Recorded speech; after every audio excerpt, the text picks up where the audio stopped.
யாரு? அவங்களுக்கு ஜாதி தெரியாது, மதம் தெரியாது, பயம்னா என்னன்னே தெரியாது. தைரியத்தை தவிர எதுவும் அறியாத கண்களை முதல் முறையா பயம் மேகங்கள் சூழ்ந்துச்சு. இதெல்லாம் செஞ்சது யாரு? ரொம்ப பெரிய கதை சாமி. ரத்தத்தால கடல் மொத்தம் சிகப்பான கதை. எங்க தேவர கதை.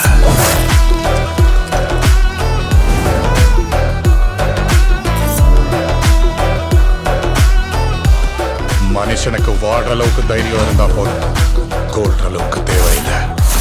இல்ல முடியாதுன்னு இதுக்கு மேலையும் அதே தைரியத்தோட இருந்தா அந்த தைரியத்தோட திருப்பயமா மாறுவேன்.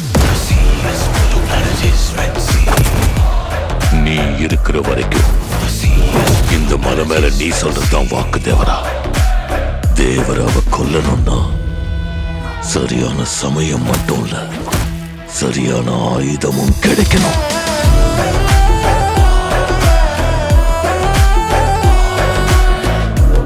எப்ப பாரு சின்ன பிள்ளையாட்டும் பயந்துகிட்டு அவன் எப்படி கட்டுக்க? போட்டியில கலந்துக்க போறியா என்ன? என்ன பேசுற நீ? கொண்டு போடுவாங்க என்ன? அவனுக்கு அவங்க அப்பா உருவம் வந்திருக்கே தவிர அவர் வீரம் வரல. வேலைக்காக போயிருந்தா வேலை முடிஞ்ச உடனே திரும்பி வந்திருப்பா.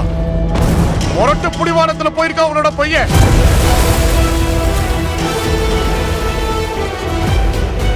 தேவரா கடலுக்கு போய் 2 வருஷம் முடிச்சு போச்சு. கண்ணை மூடினாலும் திறந்தாலும் கடலை கடையில பார்த்துதான் கண்ணு முன்னால நிக்குது. பயத்தை மறந்து எப்பவாவது தப்பான வேலைக்காக கடல்ல இறங்கினா